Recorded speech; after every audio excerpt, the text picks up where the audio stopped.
എല്ലാവർക്കും സലു കിച്ചണിലേക്ക് സ്വാഗതം. ഇപ്പം ഞാൻ കഴിഞ്ഞ വീഡിയോയിൽ പറഞ്ഞില്ലേ, നമ്മൾ രാവിലെ തന്നെ എഴുന്നേറ്റ് അടുക്കും ചിട്ടയോടെ ജോലികളൊക്കെ ചെയ്ത് കഴിഞ്ഞാൽ ഒരുപാട് സമയം നമുക്ക് സ്പെൻഡ് ചെയ്യാനായിട്ട് കിട്ടും. അപ്പോൾ അതാ കുറച്ചധികം സാധനങ്ങൾ വാങ്ങിച്ചുകൊണ്ട് വന്നിട്ടുണ്ടായിരുന്നു. ഇപ്പം ഞാൻ വന്ന ശേഷം ഇപ്പം ഇവർ ഉപയോഗിക്കുന്നതെന്ന് പറയുമ്പോൾ പിള്ളേർ സെറ്റല്ലേ, നിങ്ങൾക്ക് അറിയാമല്ലോ. ഇപ്പം നമ്മളെ പോലെ എല്ലാ സാധനങ്ങളും വാങ്ങി വെച്ചിട്ടൊന്നും അവർക്ക് അതിൻ്റെ ആവശ്യമില്ല, അതുകൊണ്ട് അവർ ഉപയോഗിക്കുന്നില്ല. അപ്പം ഞാൻ വന്ന ശേഷം ഇപ്പം നമുക്ക് ഓരോന്നൊക്കെ ഉണ്ടാക്കാനായിട്ട് ഇത് സാധനങ്ങളൊക്കെ വേണമല്ലോ. അപ്പം ഞാനിതുപോലെയാണ് കേട്ടോ, ഇതിനെ കഴുകി കുപ്പിയിൽ ഇട്ട ശേഷം ഈ എക്സ്പയറി ഡേറ്റ് ഉള്ള ഭാഗം കട്ട് ചെയ്ത് അകത്തേക്ക് വെച്ച് കൊടുക്കും. കാരണം അറിയാൻ വേണ്ടിയിട്ടാണ് കേട്ടോ. ഇപ്പം ഈ എള്ളൊക്കെ നമുക്ക് എപ്പോഴും ഉപയോഗിക്കുന്നതല്ലല്ലോ. അപ്പം മിക്ക സാധനങ്ങളും ഞാൻ അങ്ങനെയൊക്കെയാണ് ചെയ്യുന്നത്. അപ്പം എപ്പോഴും നമ്മൾ ഇതുപോലെ കണ്ടെയ്നർ നമ്മൾ ഇടയ്ക്ക് ഒന്ന് കഴുകി വെയിലത്ത് വെച്ച് നല്ലതുപോലെ ഉണക്കിയ ശേഷമേ ഉപയോഗിക്കാവൂ കേട്ടോ. അല്ലെങ്കിൽ എന്തെന്ന് വെച്ചാൽ അതിൻ്റെ അകത്ത് ഈ ഊറാനൊക്കെ വരാനുള്ള സാധ്യത കൂടുതലാണ്. പിന്നെ പലരും എൻ്റെ അടുത്ത് ചോദിക്കാറുണ്ട്, ഇത്ര ബൾക്കായിട്ട് സാധനങ്ങളൊക്കെ എടുത്തു വയ്ക്കുകയാണോ ചെയ്യുന്നതെന്ന്. ഞാൻ അങ്ങനെയൊന്നും അല്ല കേട്ടോ. ചിലപ്പോൾ ഇതുപോലെ ഇപ്പം തേയിലേക്കാണെങ്കിൽ ഇതുപോലത്തെ ചെറിയ പാക്കറ്റ്, ഇതിപ്പം ഞാൻ ബ്ലാക്ക് ടീ ഉണ്ടാക്കാൻ വേണ്ടിയാണ് ഈ ഒരു തേയില ഉപയോഗിക്കുന്നത്. അപ്പോൾ അതെനിക്ക് ഒരുപാട് ആവശ്യമില്ല, ചെറിയ പാക്കറ്റ് അതിൻ്റെ ആവശ്യമേ ഉള്ളൂ. അപ്പം ഇങ്ങനെ ഉപയോഗിക്കുമ്പോഴെന്ന് വെച്ചാൽ തീരുമ്പോൾ നമുക്കങ്ങ് വാങ്ങിയാൽ മതിയല്ലോ. അല്ലാതെ നമ്മൾ കുറേ അങ്ങ് വാങ്ങി വെക്കുമ്പോൾ ഉള്ള സംഭവം എന്ന് വെച്ചാൽ ഇപ്പം നമ്മുടെ നാട്ടിലെ കാലാവസ്ഥയാണ്, അത് പെട്ടെന്ന് ചീത്തായി പോകാനുള്ള സാധ്യത കൂടുതലാണ്. നമ്മൾ ഗൾഫിൽ നിന്നൊക്കെ വന്ന ആ സമയത്തൊക്കെ ഞാൻ ഇതുപോലെ ആദ്യം ചെയ്തിട്ടുണ്ടായിരുന്നു കേട്ടോ, കുറേ കൂടുതൽ വാങ്ങിച്ചു വെക്കൽ. അപ്പോൾ അങ്ങനെ സാധനങ്ങൾ ചീത്തായി തുടങ്ങിയപ്പോൾ പിന്നെ ഞാൻ അങ്ങനെ വാങ്ങിക്കത്തില്ല. ആവശ്യത്തിനുള്ള സാധനങ്ങൾ മാത്രമേ വാങ്ങിച്ച് ഇതുപോലെ കണ്ടെയ്നറിലാക്കി വെക്കാറുള്ളൂ. അത് തന്നെയാണ് എപ്പോഴും നല്ലത് കേട്ടോ.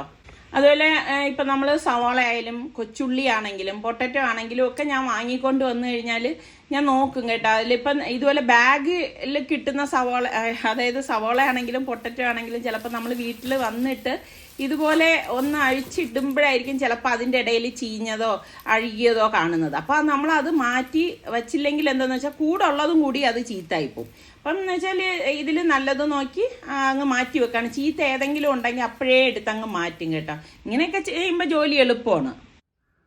പിന്നെ ഞാൻ നോക്കിയപ്പോഴേക്കും ഇത് നിസാർക്ക് പെയിൻറ്റിങ്ങിലാണ്. പെയിൻറ്റിങ്ങിലെന്ന് പറയുമ്പോൾ മുൻപ് കുറച്ച് ചട്ടികളൊക്കെ പെയിൻ്റ് അടിച്ച് വെച്ചിട്ടുണ്ടായിരുന്നു, അപ്പോൾ അതിൻ്റെ ബാക്കിയാണ് കേട്ടോ.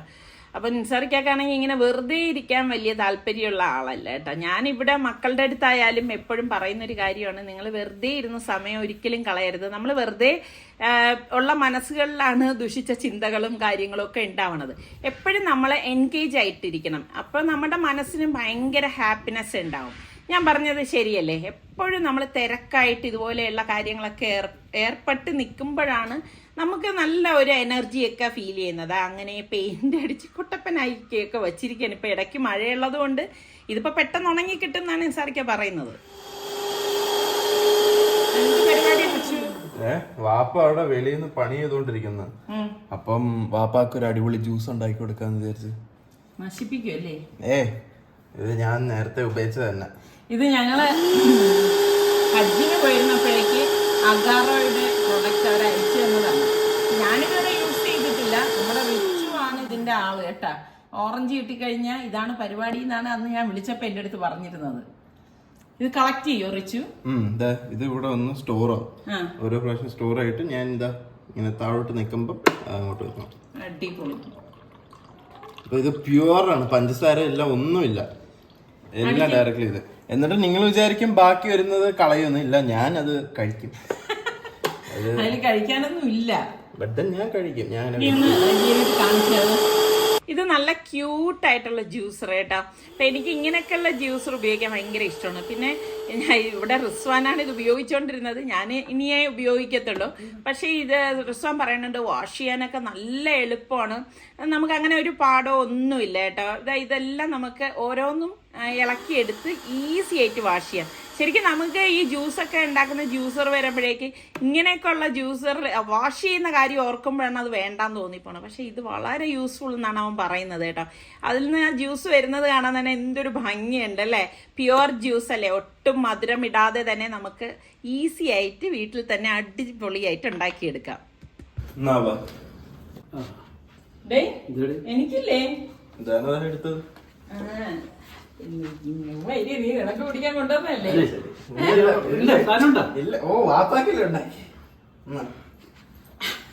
എന്നെക്കാളും മുന്നേ കുടിക്കാൻ ഒരാൾ നിൽക്കുക. ബിസ്മില്ലാ ബിസ്മില്ലാ കുപ്പിയിൽ ഒഴിച്ചു കൊടുക്കാം. വരണ്ട സമി, കുപ്പിയിൽ ഒഴിച്ചു കൊടുക്കാം. ആ അവന്റെ കുപ്പിയിൽ ഒഴിച്ചു. ഇനിയില്ലേ? ഉണ്ട്. ഓക്കെ. അത് അടിപൊളിയിടാം. ഞാൻ ആദ്യം നോക്കിക്കോട്ടെ. ഞാൻ പറഞ്ഞപ്പോ അടിപൊളിയായിരുന്നു. സൂപ്പർ. ഇത്രയും മധുരം അതായത് ഇടാതെ നമുക്ക് ഇത്ര നല്ല മധുരം. ഓറഞ്ച് നല്ലതായിട്ടാണ് കേട്ടാ. പണ്ട് ഇങ്ങനെ ജ്യൂസ് കുടിക്കായിരുന്നു. എപ്പോഴാണെന്ന് അറിയാവോ? നമ്മള് സൗദിയിലായിരുന്നപ്പോഴേക്ക് അവിടെ ആകുമ്പോ ഒരു കാർട്ടൂണായിട്ട് വാങ്ങിക്കും. ഓറഞ്ച് മാത്രം. ഓറഞ്ച് ഞാൻ കഷ്ടപ്പെട്ട് പിരിഞ്ഞ് അമ്മീ നീ അല്ലേ പറഞ്ഞത് മോളെ ഡേ ഇൻ ലൈഫ്? അത് നമ്മളുടെ കുറെ വ്യൂവേഴ്സ് പറഞ്ഞാൽ മോളുടെ ഡേ ഇൻ മൈ ലൈഫ് കാണിക്കാവോന്ന് ചോദിച്ചു. കുഞ്ഞുങ്ങൾക്കൊക്കെ എന്ത് ഡേ ഇൻ മൈ ലൈഫ്? ഉറങ്ങുക, എഴുന്നേൽക്കുക, പാല് കുടിക്കുക, അല്ലെങ്കിൽ എന്തെങ്കിലും കൂരോ കഴിക്കുക, വീണ്ടും കുറച്ചു നേരം കളിക്കുക, ഉറങ്ങുക. നമ്മള് രാവിലെ എഴുന്നേക്കുന്നുണ്ട്, അത് രാവിലെ എഴുന്നേക്കുന്നു. മോള് രാവിലെ എഴുന്നേക്കാത്ത മാതാപിതാക്കൾ കൊച്ചുങ്ങൾ കുറച്ച് ലേറ്റ് ആയിട്ട് എഴുന്നേക്കും. ഇതൊക്കെ തന്നെ ഡേ ഇൻ ലൈഫ് അല്ലേ? എന്തായാലും മോനെ സലു വെച്ചു അടിപൊളിയുടെ.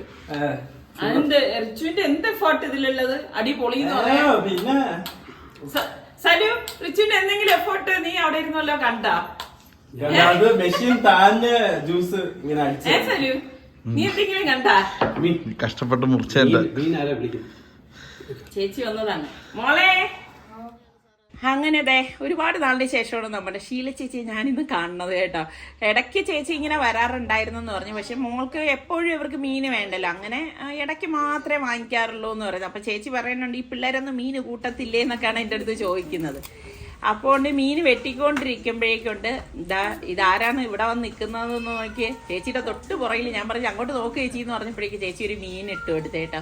എന്തൊരു ക്യൂട്ടായിട്ടുള്ള ഒരു പൂച്ചയാണെന്ന് നോക്കിക്കേ. ഇത് പക്ഷേ ഇവിടെ ഞങ്ങളുടെ വീടിന് അടുത്ത് ഒരു വീട്ടിലുള്ള പൂച്ചയാണ് കേട്ടോ. അതിങ്ങനെ ഇതെങ്ങനെ പുറത്തുനിന്ന് വരുന്നതല്ല, ഇന്നിപ്പോ എങ്ങനെ വന്നോ ആവോ ചേച്ചിയെ മണം പിടിച്ച് വന്നതാണെന്നാണ് തോന്നുന്നത്.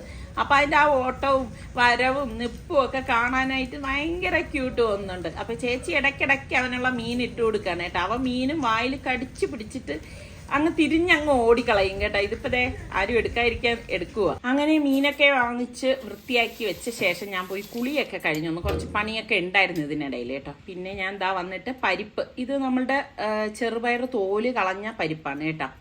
അപ്പോൾ അത് നന്നായിട്ടൊന്ന് കഴുകിയെടുക്കുകയാണ്. അപ്പോൾ നിങ്ങൾക്കൊക്കെ പരിപ്പ് കൊണ്ടുള്ള കറികൾ ഇഷ്ടമാണോ? പല ജാതി കറികൾ ഞാൻ പരിപ്പ് കൊണ്ട് തയ്യാറാക്കാറുണ്ട്. അപ്പോൾ ഇന്നിപ്പോൾ ഞാൻ നോക്കിയപ്പോഴേക്കെങ്കിൽ പിന്നെ ഇന്ന് കുറേ നാളായി കേട്ടോ ഇങ്ങനെ ഒരു കറി കഴിച്ചിട്ട്. അപ്പം പിന്നെ അത് കഴിക്കണം എന്ന് തോന്നിപ്പോയി. എന്നിട്ട് നമ്മുടെ വെളുത്തുള്ളി എല്ലി ഉണ്ടല്ലോ, അതൊരു 3-4 എടുത്തിട്ട് ഒന്ന് ചതച്ചെടുക്കണം. അപ്പം ഈസി, അതായത് എളുപ്പത്തിൽ വേണ്ടിയിട്ടാണ് ഞാൻ ഇങ്ങനെയൊക്കെ ചതച്ചെടുക്കുന്നത് കേട്ടോ. ചില സമയങ്ങളിൽ ഇങ്ങനെയൊക്കെയാണ് പല കാര്യങ്ങളും ചെയ്യണത്. പിന്നെ ഇത് അത്യാവശ്യം എരിവ് ഉള്ള പച്ചമുളക് തന്നെയാണ്, അതൊരു 4 ഇതുപോലെ ചതച്ചെടുക്കും. നമ്മൾ ഈ പച്ചമുളക് ചതച്ചെടുക്കണതും കീറിയിടണതും തമ്മിലും വ്യത്യാസമുണ്ട് കേട്ടോ. അങ്ങനെ നിങ്ങൾ ട്രൈ ചെയ്ത് നോക്കണം കേട്ടോ. അപ്പം നിങ്ങൾക്ക് ആ വ്യത്യാസം മനസ്സിലാവും കറിക്കുള്ള. എന്നിട്ട് ഞാനത് പാകത്തിനുള്ള വെള്ളം ഒഴിച്ച് ഈ ചതച്ചത് അതിലേക്ക് ഇട്ട് പാകത്തിനുള്ള ഉപ്പും ഒരു ടീസ്പൂൺ മഞ്ഞൾപ്പൊടിയും കൂടി ഇട്ട ശേഷം ഇനിയിപ്പോൾ കുക്കർ മൂടി വെയിറ്റ് ഇട്ടിട്ട് ഒരു 3-4 വിസിൽ വരെ ഇതൊന്ന് വേവിച്ചെടുക്കുകയാണ് ചെയ്യുന്നത് കേട്ടോ. പിന്നെ ഞാൻ ഇവിടെ ഒരു സവാള എടുത്തിട്ടുണ്ട്. അപ്പോൾ സവാള ഇനിയിപ്പം ചെറുതായിട്ടൊന്ന് അരിഞ്ഞെടുക്കുകയാണ് ചെയ്യുന്നത്. അപ്പം പലരും എൻ്റെ അടുത്ത് ഈ ഒരു കത്തിയെക്കുറിച്ച് ചോദിക്കാറുണ്ട് കേട്ടോ. ഇത് എവിടെ നിന്നാണെന്ന്. ഇത് എപ്പോഴോ ഞാൻ പോത്തിസി പോയപ്പോഴേക്ക് കണ്ടതാണ് കേട്ടോ. അങ്ങനെ ഞാൻ വാങ്ങിക്കൊണ്ട് വന്നതാണ്. അപ്പോൾ എനിക്ക് ഇങ്ങനെയൊക്കെ അരിഞ്ഞെടുക്കാൻ ഇത് നല്ല യൂസ്ഫുള്ളാണ്. മറ്റേ ചെറിയ പിച്ചാത്തിയിട്ട് അരിയുന്നതെന്നും ഇത് ഭയങ്കര എളുപ്പം തോന്നി. പിന്നെ ഒരു 3-4 വെളുത്തുള്ളി അല്ലിയും ഞാൻ ഇതിനോടൊപ്പം ഒന്ന് അരിഞ്ഞെടുക്കുന്നുണ്ട്. അപ്പം ചിലർക്ക് തോന്നി ഇത്രയും വെളുത്തുള്ളിയൊക്കെ ഇതിൽ വേണമെന്നുള്ളത്. ഇതൊക്കെ ഇടുമ്പം നല്ല ടേസ്റ്റാണ് കേട്ടോ. എന്തായാലും നിങ്ങളൊന്ന് ട്രൈ ചെയ്ത് നോക്കണം കേട്ടോ. എന്നിട്ട് പിന്നെ വേണ്ടത് തക്കാളിയാണ്. പിന്നെ ഞാൻ പല കറികളിലും ഒരുപാട് തക്കാളിയൊന്നും അങ്ങനെ യൂസ് ചെയ്യാറില്ല. അതും എൻ്റെ അടുത്ത് കുറേ പേര് ചോദിക്കാറുണ്ട് കേട്ടോ. മീൻ കറിയിൽ തക്കാളി ഇടാൻ മറന്നതാണോ എന്നൊക്കെ പറഞ്ഞ് ചോദിക്കും. പക്ഷേ മറന്നതല്ല എന്ന് ഞാൻ അതിൽ ഇടാറുമുണ്ട്. ഞാൻ വളരെ കുറവാണ് തക്കാളി ഉപയോഗിക്കുന്നത്. അപ്പം ഞാൻ ഒരു ചെറിയൊരു ഉരുളി അടുപ്പത്തേക്ക് വെച്ചു. എനിക്ക് ഉരുളിയിൽ ഉണ്ടാക്കണം എന്ന് തോന്നി കേട്ടോ. എന്നിട്ട് അതിൽ വെളിച്ചെണ്ണയാണ് ഒഴിച്ചു കൊടുത്തത്. അപ്പം ഞാൻ പ്രഷർ കുക്കർ സ്റ്റീം പോയ ശേഷം ഒന്ന് തുറന്ന് നോക്കിയപ്പോൾ പരിപ്പ് കണ്ടോ, അത് പാകത്തിന് വെന്ത് വന്നിട്ടുണ്ട്. അപ്പോൾ ഒരുപാട് ഓവറായിട്ട് വെള്ളം ഒഴിച്ചേക്കരുത്, അത് പ്രത്യേകം ശ്രദ്ധിച്ചേക്കണം. പിന്നെ നമ്മുടെ വെളിച്ചെണ്ണ ചൂടാകുമ്പോഴേക്ക് കടുകും വറ്റൽമുളക് ഒന്ന് ഇട്ട് കൊടുക്കാം. അതിനുശേഷം കുറച്ച് കറിവേപ്പിലയും കൂടി ഇട്ട് കൊടുക്കുകയാണ്. ഇട്ട് കൊടുത്ത ശേഷം നമുക്ക് അരിഞ്ഞു വെച്ചിരിക്കുന്ന ഈ സവോളയും വെളുത്തുള്ളിയും കൂടി ഇട്ടിട്ട് ഒന്ന് വഴറ്റി കൊടുക്കാം. ഉരുളിയാവുമ്പോൾ നല്ല ചൂട് കട്ടി ഉള്ളത് കൊണ്ട് തന്നെ പെട്ടെന്ന് നല്ല ചൂട് നിൽക്കുകയും ചെയ്യും. ഉരുളിയിലും മൺകലത്തിലും ഒക്കെ ഉണ്ടാക്കുമ്പോൾ ഒരു പ്രത്യേക ടേസ്റ്റാണ് കേട്ടോ. കുറേ കാലം ആയതുകൊണ്ടാണ് അങ്ങനെയൊക്കെ ഉണ്ടാക്കണമെന്ന് തോന്നിയത്. അപ്പം ഇതിനിടയിൽ ഞാൻ പാവയ്ക്കൊന്ന് അരിഞ്ഞെടുക്കുകയാണ്. കുറേ കാലമായി കേട്ടോ പാവയ്ക്ക കഴിച്ചിട്ട്. അപ്പം പാവയ്ക്ക എൻ്റെ ഒരു വീക്ക്നെസ്സാണ്. നിങ്ങൾക്ക് എത്ര പേർക്ക് പാവയ്ക്ക ഇഷ്ടമുള്ളവരുണ്ടെന്ന് പറയണേ. ഈ പാവയ്ക്കാലും എനിക്കിഷ്ടം കറുത്ത പച്ചയുള്ള പാവയ്ക്കയില്ലേ, പച്ച കളറിലുള്ള ആ പാവയ്ക്കയോടാണ് എനിക്ക് പ്രിയം.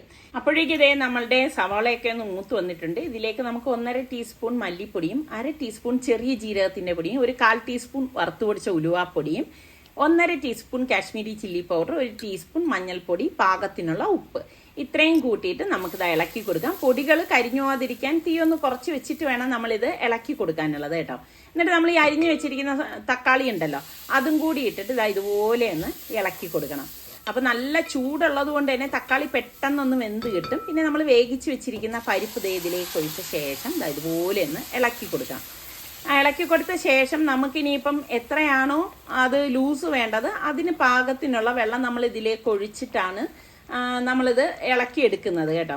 പിന്നെ ഇത് നമുക്ക് ചപ്പാത്തിയുടെ കൂടെയൊക്കെ കഴിക്കാൻ പറ്റിയൊരു അടിപൊളി കറിയാണ്. അതുപോലെ തന്നെ നമുക്ക് ചോറിനും കഴിക്കാൻ പറ്റിയതാണ്. അപ്പം ഇവിടെ റിസ്വാനൊക്കെ ആണെങ്കിൽ അവർക്ക് ഉച്ചയ്ക്ക് ചപ്പാത്തി മതി എന്ന് പറയണത് കൊണ്ടാണ് ഞാൻ പിന്നെ ചോറിനും ചപ്പാത്തിക്കും പറ്റിയ കറി അങ്ങനെ ആ ഒരു രീതിയിലാണ് ഞാനിവിടെ കറിയൊക്കെ ഉണ്ടാക്കണത് കേട്ടോ. അപ്പോൾ ഇത് കണ്ടോ, ഇതുണ്ടെങ്കിൽ പിന്നെ അവർക്ക് പിന്നെ വേറെ ഒരു കറിയുടെയും ആവശ്യമില്ല. അപ്പോൾ കറി ഇനിയിപ്പോൾ അവിടെ നിന്ന് റെഡി ആവട്ടെ. അപ്പോൾ ഞാൻ മൺചട്ടി അടുപ്പത്തേക്ക് വെച്ചിട്ടുണ്ട്. ഇതിലേക്ക് ഞാൻ വെളിച്ചെണ്ണ ഒഴിച്ചു കൊടുക്കുകയാണ്. വെളിച്ചെണ്ണയിൽ ഉണ്ടാക്കുമ്പോൾ എല്ലാത്തിനും ഒരു പ്രത്യേക ടേസ്റ്റാണ് കേട്ടോ. കടുകിട്ടൊന്ന് പൊട്ടിച്ച ശേഷം വറ്റൽമുളക് ഇട്ട് കൊടുക്കാം. പിന്നെ നമ്മൾ ഈ അരിഞ്ഞു വെച്ചിരിക്കുന്ന പാവയ്ക്ക ഉണ്ടല്ലോ അതിട്ട് കൊടുക്കാം. ഇവിടെ നിസാറിക്ക പണ്ടൊക്കെ കഴിക്കുമായിരുന്നു ഞാൻ കൊടുക്കുമ്പോൾ. ഇപ്പോൾ അത് കഴിക്കാനും ബുദ്ധിമുട്ട് തന്നെയാണ്. അപ്പോൾ ഞാൻ പറയുന്നുണ്ട് പിള്ളേരെക്കാളും കഷ്ടമായല്ലോ നിസാറിക്ക കാര്യം എന്നാണ് പറഞ്ഞത്. കാരണം ഇതൊക്കെ നല്ല ഗുണമുള്ള സംഭവങ്ങളല്ലേ. എനിക്കാണെങ്കിൽ പാവയ്ക്കാന്ന് പറഞ്ഞാൽ ജീവനാണ്. അപ്പം നിസാറിക്ക പറയുന്നത് നിനക്ക് ഇഷ്ടമുള്ളതുകൊണ്ടാണ് ഇത് ഉണ്ടാക്കുന്നതെന്നാണ്. എന്നിട്ട് പാകത്തിനുള്ള ഉപ്പ് നമുക്കിതിലേക്ക് ഇട്ട് കൊടുക്കണം. എന്നിട്ട് ഇളക്കി എടുക്കണം. ഇപ്പം വെള്ളം ഒഴിച്ചു കൊടുക്കേണ്ട ആവശ്യമില്ല കേട്ടോ. അപ്പോൾ മൺചട്ടി ആയതുകൊണ്ട് തന്നെ അതും പെട്ടെന്ന് റെഡിയായി കിട്ടും. ഈ സമയത്തേക്ക് ഞാൻ മറ്റൊരു പാനിലേക്ക് വെളിച്ചെണ്ണ ഒഴിച്ചിട്ട് നമ്മളുടെ മീൻ പുരട്ടി വെച്ചിട്ടുണ്ടായിരുന്നു കേട്ടോ പൊരിക്കാനായിട്ട്. അപ്പം അതുപോലെ ഇട്ട് ഒന്ന് പൊരിച്ചെടുക്കുകയാണ്. ഇവർക്കൊക്കെ പൊരിച്ച മീനിനോടാണ് പ്രിയം കേട്ടോ. എല്ലാ വീട്ടിലും മക്കളും ഇങ്ങനെ തന്നെ ആയിരിക്കും എന്നാണ് തോന്നുന്നത് കേട്ടോ. കറി വെക്കുന്നതിനോട് ഇവർക്ക് വലിയൊരു താല്പര്യമൊന്നുമില്ല. പിന്നെ മോള് കറിയൊക്കെ കഴിക്കാറുണ്ട്. ഇവരാരും കറിയോട് വലിയ താല്പര്യം കാണിക്കില്ല, ചാറ് മാത്രം എടുക്കും. അപ്പോൾ കണ്ട നമ്മുടെ പാവയ്ക്കത ഇതുപോലെ ഇളക്കി എടുക്കണം.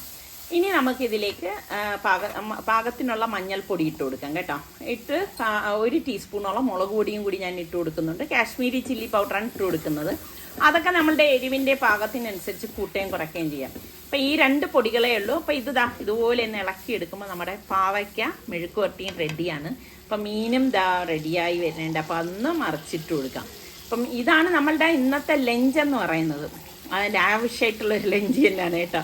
എനിക്ക് ഭയങ്കര ഇഷ്ടമാണ്. എത്ര നാളായെന്നറിയോ ഇതുപോലെ ഒരു ലഞ്ച് കഴിച്ചിട്ട്. അതുകൊണ്ട് എനിക്ക് എന്ത് പറയാൻ, ചിലത് നമുക്കിങ്ങനെ മനസ്സിൽ തട്ടി കഴിക്കാനായിട്ട് തോന്നത്തില്ലേ, അങ്ങനെ തോന്നിയൊരു ലഞ്ചാണ് ഇന്നത്തത്. അപ്പം വൈകുന്നേരം ആയപ്പോഴേക്ക് അനിയനും കൂടി വന്നിട്ടുണ്ടായിരുന്നു. അപ്പം ഞങ്ങൾ നേരെ കുഴിപ്പള്ളത്തേക്ക് പോവുകയാണ് കേട്ടോ.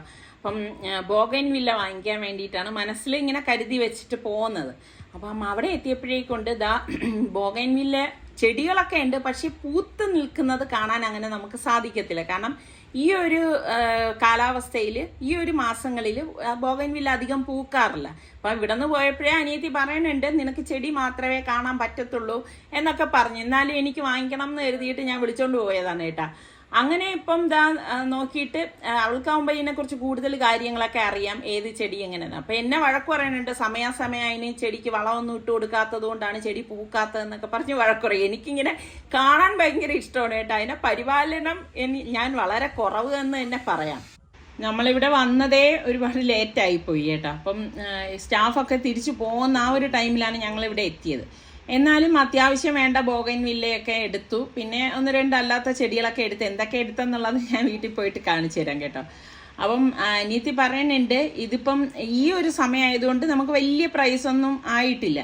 പക്ഷേ ഇതേ സാധനം തന്നെ ആ ഒരു സീസണിലാണ് വരുന്നതെങ്കിൽ നല്ല വിലയാണെന്ന് പറഞ്ഞു. ഇപ്പം ഇവിടെ നല്ല ഡെക്കറേഷനൊക്കെ ചെയ്യാൻ പറ്റിയ ഒരുപാട് ഐറ്റംസ് ഒക്കെ ഞാനിങ്ങനെ കാണുന്നുണ്ട് കേട്ടോ.